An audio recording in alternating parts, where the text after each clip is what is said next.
Oh my goodness, guys. Wow. Manchester United 3, Arsenal 2. And I'm glad that game was over. I'm glad. A few things. First and foremost, you actually got to I'll give credit to Carrick first, because I was fuming out that lineup that Maguire was back into this team.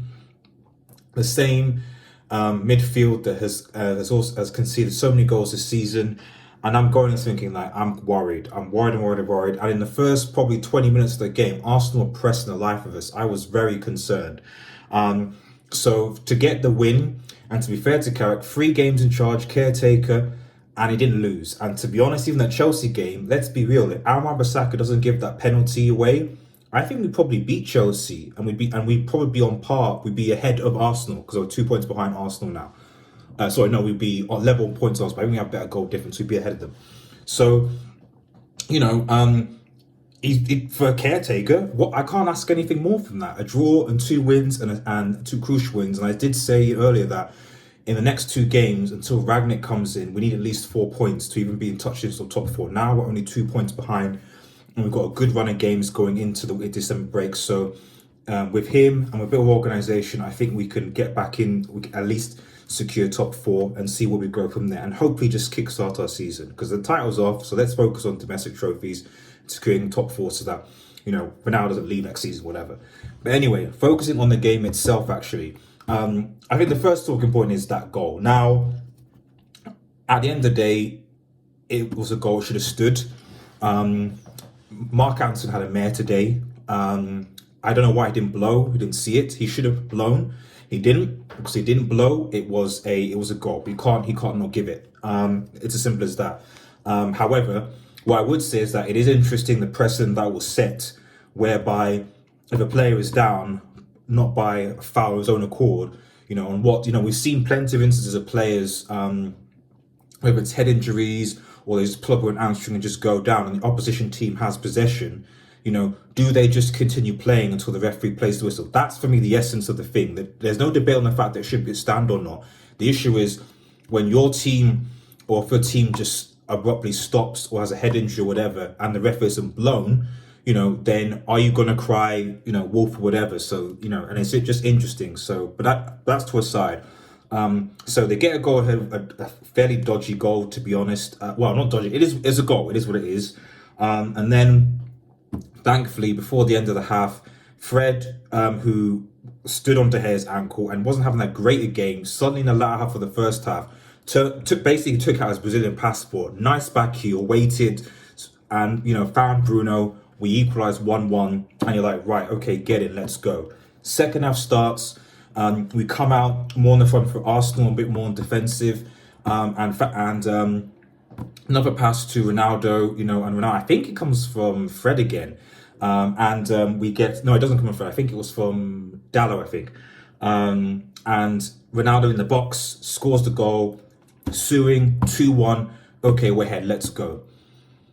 The second goal that Arsenal scored, Odegaard scored, is frustrating, and I think this shows, because Fred has got a lot of stick, and I think for me, Fred actually had a really good game today. Especially he grew in the game. I'm going to criticise 2 players in a second, but one of them is obviously McTominay. I still don't understand what McTominay does in this team. I really don't understand what he's a passenger. What did he do? What? Someone don't know. What does he actually do? I don't know what he does. Because Fred, as you can see, I've said it some time, Fred is not a number 6. He didn't play that for Shakhtar, doesn't play that for Brazil, so I don't know why people criticise him for being something that he's not. He's not that. And we saw the best attributes of the day, the pressing, the interception, and all the rest of it.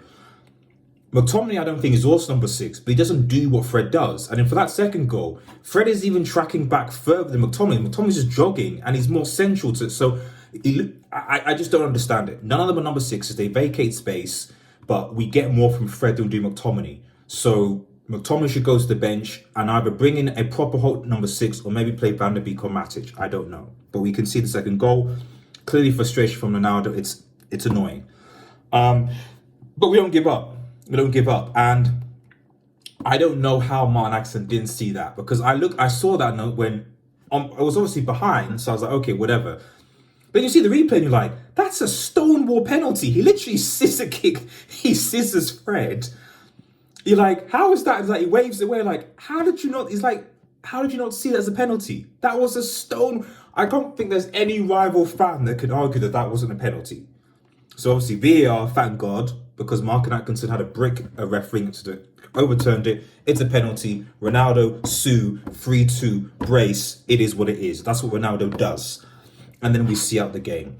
Honourable mention to our fullbacks. I think Dallo and Telles actually had solid games. They were getting crossed in the box, we're continuing with too many corners, but it's probably the best I've seen those two play actually. And it just goes to show you that maybe if Rangnick comes in, because there's a new era of Rangnick coming in, that he can improve those two players and make them half decent attacking fullbacks.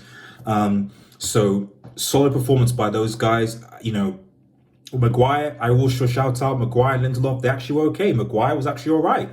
Okay, he was all right. He was okay. Fred, obviously, I've shouted out, and Ronaldo did his thing. Rashford and McTominay were garbage. Rashford has not played well for a while. I don't know if he's distracted or what have you, but he's just not having a great game. And to be honest, I was surprised that Rashford was playing on the right and Sancho on the left. That didn't make any sense. I don't know that was confusing opposition, but it didn't work. Put Sancho on the right, put Rashford on the left, or bring in Martial, or rotate and bring in Martial or Ahmad in, Greenwood or whatever. They had Ahmad, Greenwood and Martial on the bench, and Rashford for me, from his form, doesn't deserve to start over those three. Bring in Greenwood, see what he does to his overbounce. Maybe use Martial. Ahmad's there, so obviously as a right wing. If you're going to play Sancho on the left, I don't know. But they didn't have great games, to be honest. De Gea obviously did save us on a couple of occasions. But overall, I'm happy with the win at the end of the day. We needed that. And now only 2 points behind Arsenal. Rangnick coming in, press conference at 9 o'clock. Interesting to see what he has to say. The lineup on Crystal Palace is going to be interesting. But yeah, new era, good win. Come on, United.